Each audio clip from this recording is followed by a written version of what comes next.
I'm back. Oh, did you guys miss me? It's been a while. It's been quite a while. Those of you that follow our social media regularly, you would know that over Christmas and into January, I kind of hit pause on the socials because I wanted to take a step back and kind of dive down the rabbit hole of business improvements. And I nerded out big time. Like I went deep down that rabbit hole. But it's time to kind of climb back out that rabbit hole and get back to business and kick off our social media for the year. So I sat down yesterday. I was like, first video of the year. What are we going to talk about? Like, I've got a bucket load of different ideas. I've got this spreadsheet where every time I have an idea, I just dump it on there. I was looking at the video tab and I was like, yeah, there is a lot on here. What am I going to talk about? What I've settled on is kind of like a update on everything in the town planning world. So give you guys a bit of a lay of the land, what's happening in town planning land as we kick off this new year. So when I was out running this morning, I came up with 3 key points that I wanted to update you guys on. First and foremost, as we went into Christmas last year, council got absolutely slammed with applications. So to put it in perspective, I was having a look at it this morning, and I think I worked out we lodged 10 applications in that last week into Christmas. And when I say last week, I'm talking 22nd of December through to the 24th of December. Like that is a bucket load of applications, and we are one town planning firm with one town planner in it.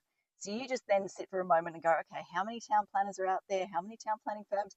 It's a lot of applications for council getting hit with. So anyway, leading into Christmas, we saw an absolute flurry of extension requests from council. They were just like, there is no way we're going to meet our timeframes for these applications. We're going to have to get an extra 2 weeks or whatever it was. Now, coming into January, that extension flurry has kind of continued, but not at the same extent. So we've definitely seen a slowing down in terms of the number of extension requests, but they are continuing to come through. So the point is, what you need to understand is the wheels are not quite moving as efficiently as they were sort of earlier last year, mid last year. We are still seeing the carry on impacts from that pre Christmas madness and that rush going on. It's definitely starting to improve, but there is still some additional delays there. So mentally prepare for that when talking to clients about timeframes and all that sort of stuff.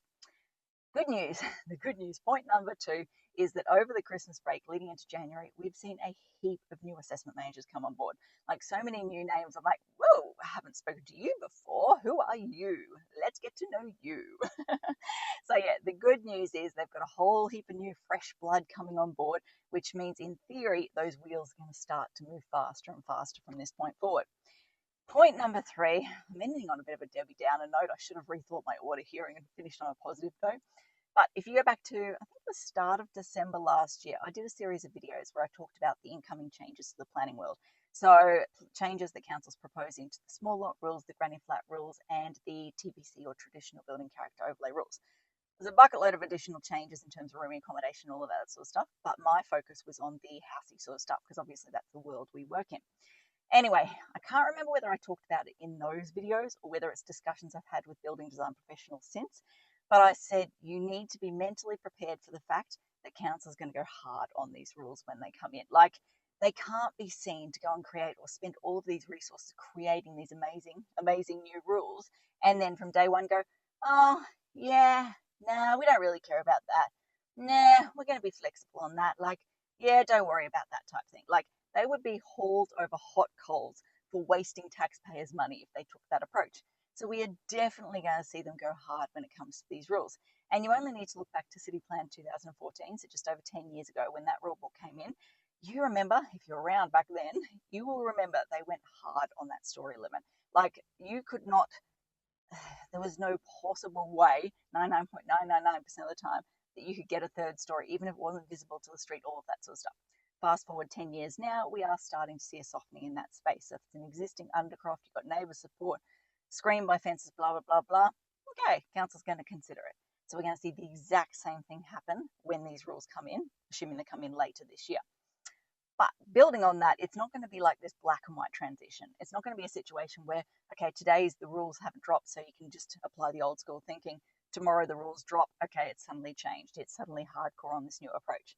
No, the way town planning works is there is always kind of a transition period, a lead-in period. As you get closer and closer to the adoption of the legislation, council starts to give more and more weight to the upcoming changes.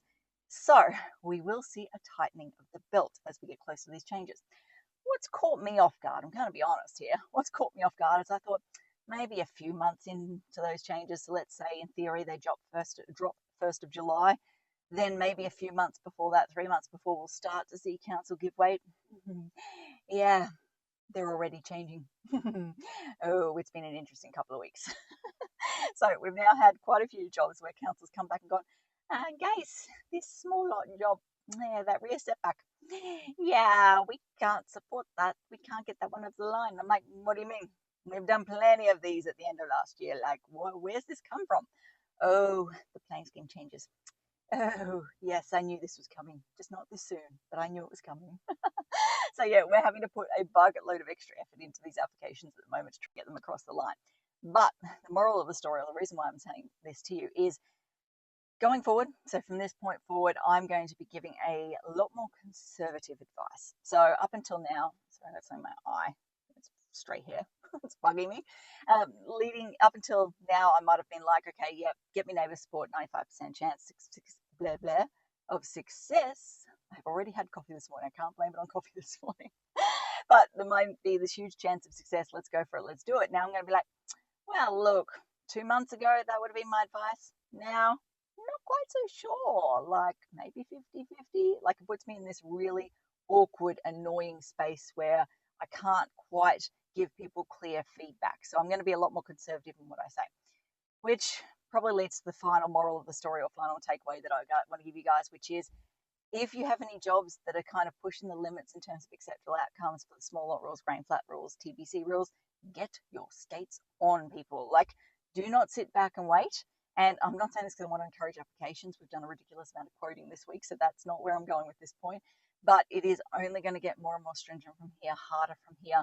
You're going to get less of what clients want. So, yeah, if you lodge to, like, obviously lodging yesterday was better than today, but today is better than tomorrow. So just try and get those applications moving to increase the chance of being able to get the outcome for the client that they actually want. Okay, so I think that covers everything. First and foremost, wheels are still kicking back into gear. We're seeing slowing of timeframes, but it's going to get better from here. It's going to get better from here because they have had an influx of new assessment managers. And then last but not least, most importantly, you need to be prepared for the fact that these changes, in theory, we don't have an exact date, but in theory are coming in the second half of this year. And as a result, we are going to increasingly see council step towards those policy directions, which means there's going to be a shift and change in the advice I give you guys, tightening of the belt. You get the idea. Okay, I think that covers off everything I want to talk about today, as I always like to say. Until next time, thanks for watching.